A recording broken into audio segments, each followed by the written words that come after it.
এর আগে আপনাদেরকে বলছি কিয়ামতের দিবসের একটা নাম হয়তো আমরা জানি কিয়ামত দিবস, কিন্তু কিতাবের মধ্যে কিয়ামতের দিবসের বর্ণনায় পাইছি আমি 64টা। কয়টা?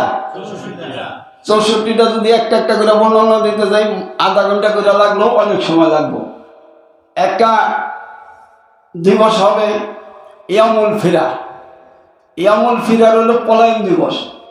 ফেব্রুয়ারি আসামি পর্যন্ত। ফেব্রুয়ারি আসামি কাকে বলে বলেন তো? যিনি পলায় থাকে তাকে বলা হয় কি? ফেব্রুয়ারি আসামি। আপনারা এখানে কলেজ ইউনিভার্সিটির ছাত্র থাকতে পারেন।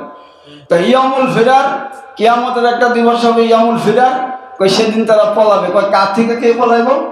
কয় বাবার পলাইব, ছেলের থেকে ছেলে পলাইব বাবার থেকে, মায়ের পলাইব মেয়ের থেকে, মেয়ে পলাইব মার থেকে। মনে রাখবেন কিন্তু ইয়ামুল ফিরার এটা কিতাবের কথা, পলায়ন দিবস। তো কে কই থেকে পলাবে?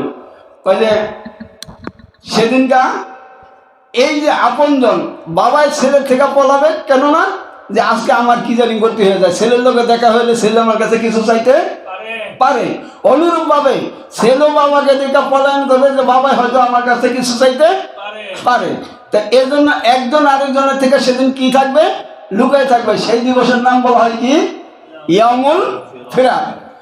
আরেকটা হলো আমাদের এখানে যে দুইজন হুজুর দেখতেছেন, আমাদের মাদ্রাসার প্রধান শিক্ষক এবং আমাদের মসজিদের ইমাম ও খতিব, ওনারা সবাই কিন্তু খুব উচ্চ শিক্ষিত, শুধু এক সাইডে না, ব্যাক সাইডে।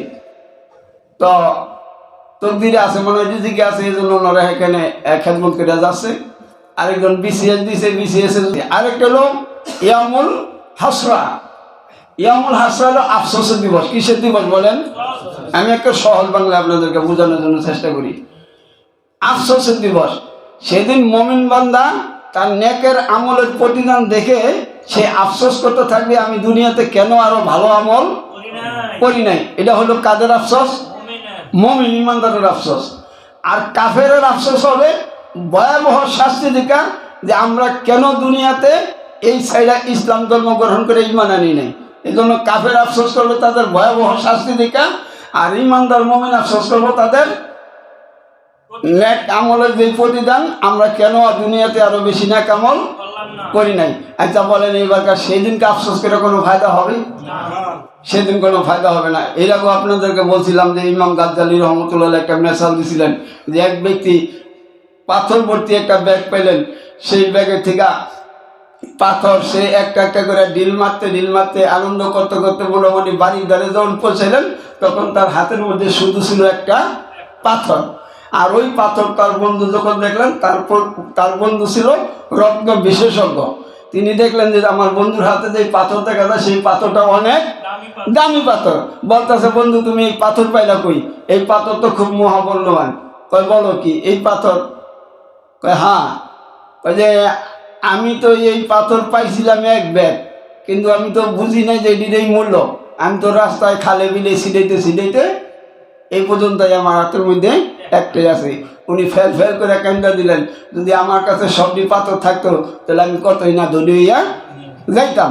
ইমাম গাজ্জালী রহমতুল্লাহ এইটাই বুঝাইছে যে তুমি সেই দিন আফসোস করবে যে আমি দুনিয়াতে যে সময়গুলা এই যে ফেসবুকের টাইনা বিভিন্ন গেমস, আমি যদিও গেমস খেলি না, গেমস বুঝিও না, গেমস বাইর করতে পারি না, গেমস খেলায় অনেক ব্যস্ত। আমি প্রতিদিন ঢাকা আসা যাওয়া করি, কোনো সময় বাসের সিট পাই, কোনো সময় দাঁড়ায় থাকি। দাঁড়ায় যদি থাকি দেখি যে যারাতে টাচ মোবাইল হেরাতেই 4 জনের খেলা 1 জনে মিলে খেলতেছে। বুঝলেন না আপনারা?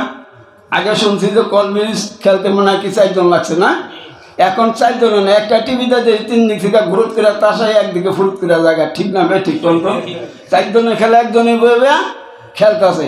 এরকম কেউ ওই যে মার্বেল পাথরের মতন খেলতেছে, মানে এই কাজেই ব্যস্ত আছে। তো এই যে আফসোস করবে তারা যে আমি যে ওই সময় এই খেলা না খেলা যদি আমি সুবহানাল্লাহ আলহামদুলিল্লাহ আল্লাহ রসুলের একটু দুরূদ সালাম করতাম, তাহলে আমার কি হইতো?